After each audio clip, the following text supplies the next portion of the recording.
Le 26 avril dernier, la salle Omnisport de Bossé s'est transformée en un véritable carrefour des cultures. La fête multiculturelle, Fête d'ici et d'ailleurs, organisée par l'association Bienvenue Pays de Fougères, a rassemblé habitants et visiteurs autour des valeurs de diversité et de vivre ensemble. Dès le matin, les bénévoles ont empli la salle des parfums de la cuisine végétarienne. Autour des longues tables, le travail battait son plein. Des femmes et des hommes, de tous âges et de toutes origines, préparaient ensemble les plats, coupaient les légumes, mélangeaient les céréales, disposaient les salades et le pain. Chaque recette portait une histoire, celle d'une famille, d'un pays, d'une génération. Mais la véritable décoration, ce furent les desserts, apportés par les participants eux-mêmes. Tartes françaises, douceurs orientales, pâtisseries traditionnelles. Chacun pouvait goûter quelque chose de nouveau et partager ce qui lui tenait à cœur, un véritable échange de culture et de tradition. La fête a débuté par les salutations des organisateurs et des représentants de la ville. Des remerciements ont été adressés aux bénévoles et aux invités, rappelant les valeurs d'égalité, d'ouverture et de respect envers chacun. Le programme musical a été ouvert par des artistes venus d'Ukraine. Leur interprétation de chants traditionnels, empreints de lyrisme et de force, a profondément touché le public. On retient particulièrement la performance conjointe d'artistes ukrainiens avec un chanteur russe.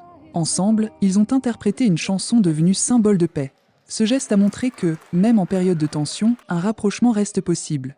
Lorsque les rythmes entraînants de la musique traditionnelle ukrainienne ont de nouveaux retentis, peu sont restés indifférents. Certains chantaient les paroles familières, d'autres accompagnaient le rythme en tapant des mains. Puis, place aux sonorités bretonnes. Les musiciens locaux, vêtus de marinières, ont envahi l'espace avec leur énergie communicative. Au son de l'accordéon, de la guitare et des chœurs enthousiastes, ils ont interprété des chants de marins et des airs folkloriques de Bretagne. Le public n'a pas résisté longtemps. Les corps se sont levés, des rondes se sont formées, emportés par la joie des rythmes traditionnels.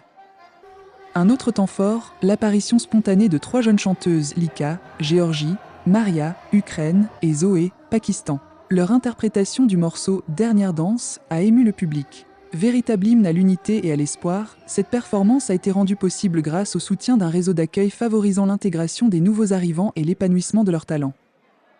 Tandis que la salle vibrait au rythme des prestations, un autre espace accueillait une activité collaborative et créative. Enfants et adultes, toutes origines confondues, découpaient mots et images dans des magazines pour les coller sur de grandes affiches. Les mots « paix »,« liberté »,« bienvenue » ressortaient de ces collages. Porteurs d'un message fort, ensemble, on peut créer un monde plus fraternel.